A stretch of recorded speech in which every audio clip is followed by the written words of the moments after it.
সৃষ্টিকর্তার কাছে সবকিছুই প্রাধান্য পায়। ভালো কাজটাও প্রাধান্য পায়, খারাপ কাজটাও প্রাধান্য পায়। আসসালামু আলাইকুম বন্ধুরা, জার্নি উইথ আবু হুরায়রা চ্যানেলে আপনাদের সকলকে স্বাগতম এবং আমি আছি আপনাদের সাথে আপনাদের হোস্ট আবু হুরায়রা। তো আজকে আপনাদের সাথে নতুন একটা বিষয় নিয়ে আড্ডা দিব। তো এটা দেখতে পাচ্ছেন, এটা হলো আমাদের বাসার সামনে একটা নার্সারি। এটা ছোটোখাটো নার্সারি হলেও এই নার্সারিতে আপনারা বিভিন্ন ধরনের জিনিস পেয়ে যাবেন। এটা আপনাদের পাওয়ার কথা বলতেছি না, আসলে এটা আমি প্রদর্শনের জন্য বলতেছি।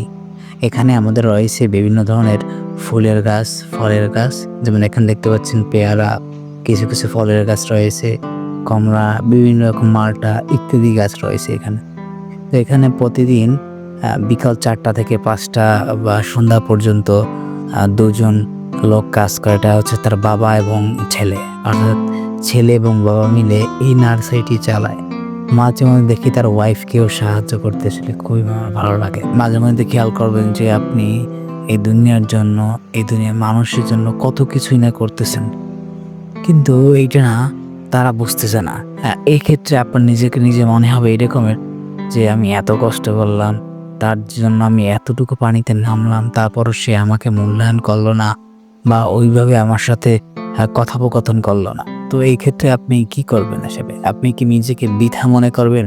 আপনি কি মনে করবেন যে আমি যে সময়গুলো তাকে দিয়েছি এই সময়গুলো আমার সব ব্যর্থ সময়? আসলে না।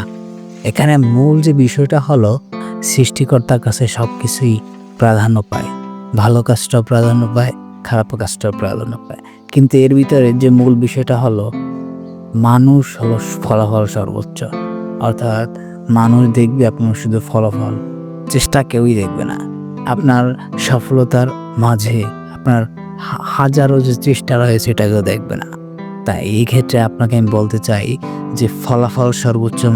মানুষকে শুধু ফলাফল দেখিয়ে নিজেকে আপন করা, আসলে এটা অন্যরকম বিষয়।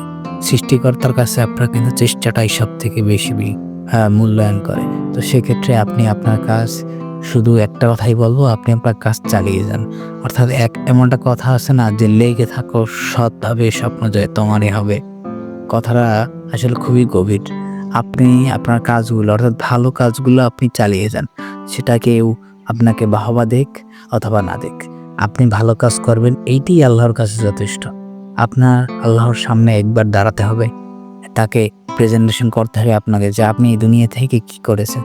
এখন হঠাৎ করে আপনি যদি মারা যান, তো সেক্ষেত্রে আল্লাহর কাছে কি জবাবদিহি করবেন? আবার আল্লাহ যদি আপনাকে জিজ্ঞাসা করে তুমি এই দুনিয়া থেকে কি কি কাজ করেছো মানুষের জন্য অথবা নিজের হেদায়েতের জন্য কি কি করেছেন, তখন আপনি কি প্রেজেন্টেশন করবেন, কি বলবেন আল্লাহকে? এই কারণে হয় বলি ভাই, অন্তত হলো যে ভালো কাজগুলো করতেছেন এটা আপনি চলমান রাখেন। কেউ আপনার সাথে থাকুক অথবা না থাকুক, একজন তিনি সবসময় থাকবেন, সেটা হলো আল্লাহ।